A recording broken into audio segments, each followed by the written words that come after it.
If you're running a software development agency, it shouldn't be too hard to grow. Welcome to ManagedCoder Podcast. Tune in every week to find out how to grow your software development agency and help you to solve your day-to-day problems. With 20 plus years experience running an agency, please welcome your host, Shahed Islam.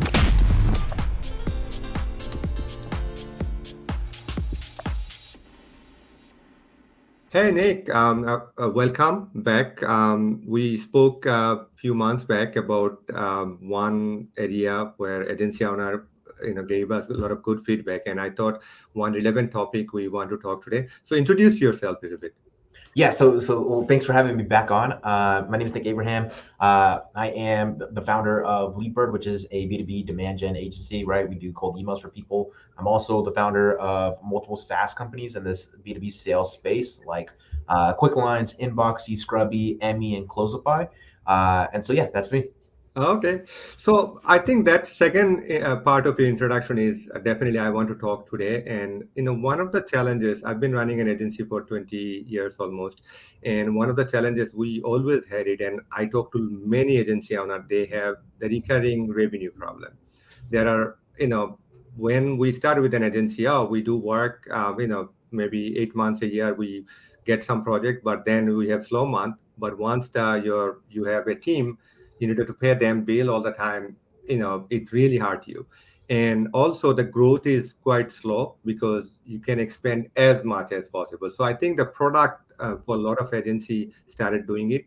And I have seen some successful companies who are doing product, but you are one whom I've been following. And so tell me a little bit about your product. How did you come out with the idea? What are the product, a little bit more about them? Yeah, so when you look at any agency, right, like most of the services we perform is really just, leveraging a tech in a certain way, right? And so once I kind of understood that, and I was looking at all the tech we were using to service our clients, I just kind of thought like, if I'm going to run this for the next 10 years, what sense does it make for me to pay the same company for 10 years when that 10-year cost is what it would cost to build that tech platform, right? Mm-hmm. And so why is that such a good thing? Well, first of all, when you ever sell a company, like that will look very good in terms of multiples, right? The other thing is it gives you another revenue stream, and you're pretty much paying yourself as well as saving margins. And so to me, it just made all the sense. And so to me, I was like, okay, when we're doing really good, it just makes more sense for me to kind of just, invest the money rather than when we're slow and I can't make that investment. So I'd rather make that investment now because I know it's going to pay off over the next 5-10 years. And so that's kind of how I thought about it. And so, we were using tools to send emails. So I created my own. We were using people to personalize my emails and created our own. Warm up emails, created our own. So many and so forth. And so that's kind of how I went about like building kind of multiple revenue streams, creating our own SaaS companies, and then just kind of packaging it all together. I've been reading a book actually lately called The Long Game. So one of the challenge I see, Nick, that some of the founder for agency perspective, they are always thinking about tomorrow, right? So that's why they work on client project, right? What you are saying that you actually invested for long-term vision. So I've been researching, and there are two companies comes to my mind when I think about that they have successfully done product. I think one is the MailChimp. Yeah. They have done similar way like yours.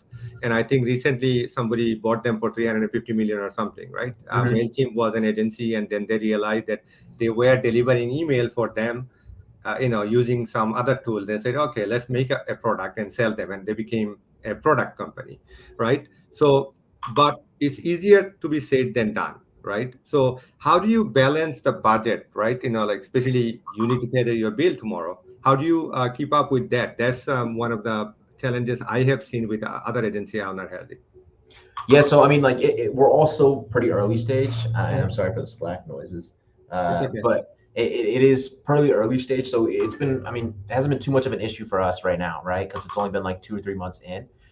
You just got to kind of I honestly kind of jumped in it kind of quickly. Thankfully, I met like a whole bunch of really great developers that kind of just completely own the project. But we did lose a lot of money in the beginning, just trying to figure out how to build a product. Honestly, I don't have the best answer there, right? Mm-hmm. I kind of just looked at like what is our consistent MRR we're going to bring in, what clients do we know are going to stay with us for like the next 2 years, and then like what contracts, and then like I even looked at some of our current contracts and was like, okay, I'm going to sell them an annual contract and collect all that money up front. So we did a whole couple things right there to kind of do that, and then I also went into my savings as well, and partnered up with a whole bunch of people, and so yeah, it was just kind of all around the place, but I kind of just took a leap of faith, and I think it's going to pay out really well. So yeah, that's kind of how I went about it. Not really like meticulously, looking at the books and kind of like that. Just kind of went after it. So what is the difference between selling service versus selling product? Yeah, so selling product, in my opinion, it's a lot more scalable, right? Like it's much easier because there's no fulfillment, because it's all tech based, right? It's self-serve. It's very, very simple. Versus a service, you got to kind of have that customer support, that meticulous, approach to it, and just, obviously you get paid higher for it, but it's not as scalable. And so, it's a completely different way of kind of going about it. In terms of like selling, I mean, I think it's much easier to sell a SaaS than it is a service, just because the barrier to enter is much easier, and it's all tech based. And so yeah, that's kind of like the differences in it. I found it challenging though. We have a couple of SaaS product, and moving our team member from the mindset of selling services where kind of they make revenue right away, right? SaaS product, you have to think about how much customer will pay for 5 years, right? So initial investment of SaaS product is a lot higher, right? Mm-hmm. You will not make that kind of profit or anything, right? It will show that a drop of water in a bucket, right?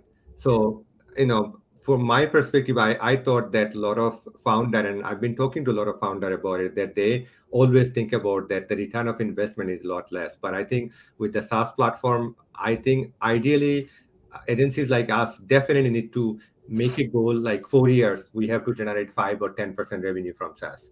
You may fail it though, right? With a lot of product. I'm sure you failed many times also with your product. Mm-hmm. No, 100%. And I don't ever really worry too much about like that actual MRR point, right?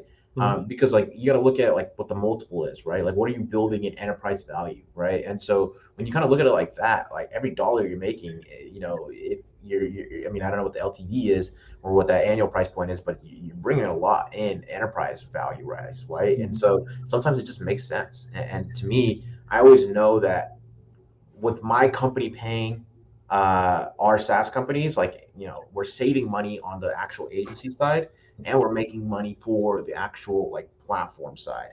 And so I don't know, it's just like to me, it just makes sense. It's like a good flywheel model, and it just works. So if you want to give advice to a SaaS owner, I mean an agency owner, like what should they do? Like, should they allocate some time on step 1, 2, 3? How do they come out with the idea a little bit more? How do they start promoting it or selling it to the customer? Yeah. So what I would do is, these are some of the things I wish I did when I started. So first, I would look at probably like the most simple tool you're using at the moment, right? And see what the market is like in that space, right? Like if, sometimes, I see a lot of founders, they'll try to just recreate something that already works, which is great. But if there's no like unique selling position, then it's much harder to market as well as to gain customers, right? And so, for example, for us, we were using, I think, warm up inbox to warm up our email domains for our clients. And so there's a lot of issues with warm up inbox. And so I knew there's something very simple that could be created to solve that massive pain point, right? And so that's how Inboxy came in place. And so, you kind of want to look at the simple tools that you're using currently, because you know that market so well, and then look to rebuild it with a better unique selling position so that it's easier to market, as well as delivers better results for your end customer, which is, I think, very, very huge.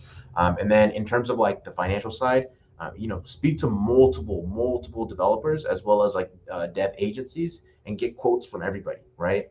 And you got to be really good at interviewing and choosing and selecting the right agency. And by doing so, the rest is pretty easy. You pay that check, and then from there they take care of the entire technical side as well as the maintenance in most cases. And then your job right there from now on is to sell it, and that's kind of how I look at it.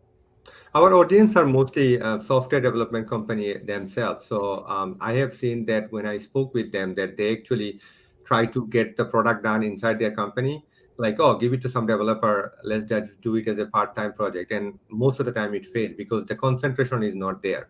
So what you have done, it is you are paying someone to get the project done. That means there is a pain point, and that's what you expect the product to be successful, right? So they need to invest like that. Maybe we need to hire some consultant to come in, and so they will pay money to get the product done. Yeah, that's what I would recommend. Unless you're very technical, right, and you know how to code yourself. At that point, if you could do it, then do it, right? But I feel like I'm pretty technical in the sense, but I'm not anywhere near technical enough to build like my own SaaS application that does the things that like Inboxy and Quicklines does. So how do you market? I see that you are very active on Twitter, and sales and marketing for agency owner is a pain point, because how do you maintain all this social media presence? I see that you are doing an amazing job, the way you create content. I don't know, how do you keep up with it? Yeah, so Twitter, I never really looked at it for like helping my business. I kind of just was creating it just to create content. And I think that's something that everyone should do. I think you should just create content without the purpose of actually selling anything or even promoting your product or service. Just look to help other business owners and help other people, right? And that's kind of what I came into Twitter with. And then of course, like I tons of relations came out of there. A lot of business opportunities came out of there. And that's just a byproduct of, coming in first with the actual, I knew there was a huge space on Twitter with people not talking about how to really grow the agency, a whole bunch of no code automations and the systems. I knew there was a huge space in there. And so I wanted to create the content to kind of like feed that space. And so that's kind of how I looked at it. That's how I kind of grew it. What I would recommend though, in terms of like marketing, like SaaS products, everyone thinks that you need to like kind of do a whole bunch of build all the social media and all that stuff. Honestly, like we sell most of our SaaS products by finding people who would be like technically like high usage people, like high usage users. And we just hit them with cold emails, and then we do demos, and then we try to sell them on annual contracts. And so that's kind of been like how I've been marketing, I guess, in a sense, but really creating the most amount of sales for our company. Outside of that, we do have a couple of agencies, or not really agencies, but freelancers we work with that do really well with Facebook ads. And then we just hired an SEO agency that's been absolutely crushing it for us about 2 or 3 months in. And so that's kind of what we've been doing to market it. But honestly, yeah, I think just finding the high users, right? The users who are going to use your product a lot, and finding them via cold email and hitting them with a good cold email has honestly been the best method for us. What are some resources you can suggest people to read, whether blogs or YouTube channel? Because I follow TK Kader for SaaS. He's one of the I love that guy. I just started listening to him recently. He's really good. Yeah, he is. I have known him personally, and he's amazing. All his YouTube videos are right on the point. But anybody else you suggest people should follow? Yeah, I really love the book Predictable Revenue. I feel like that gave me a really good understanding of how to do the outbound sales and how to like tailor it towards SaaS companies in a way. So I think that's like a really good book that I would read if I was anybody. And then in terms of like SaaS founders, I'm trying to think of anybody off the top. Oh, Alex Becker. He used to create really good content on like the agency and SaaS space. He's really good. Yeah, TK, like you said, is also very, very good. And then, this is a really good one. If you look up Nick Kozman from salesprocess.io, he has like, in my opinion, like some of the best content in the SaaS space specifically. And like, it's so in depth and it's so detailed, and it's like insane the amount of stuff that he has.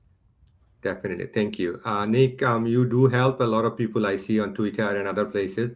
What are the best ways people can contact you? Yeah, so LinkedIn's gonna be the best place. If you type in Nick or if you just type in Nick Abraham and Leadbird, it'll probably come up. And then the second best place is gonna be Twitter, Nick Abraham 12 on Twitter. Those will be the 2 best places to find me. Thank you, man. I really appreciate, and hopefully we'll talk soon. Thank you. Yeah, thank you. Take care. Bye-bye. Bye. Thanks for listening.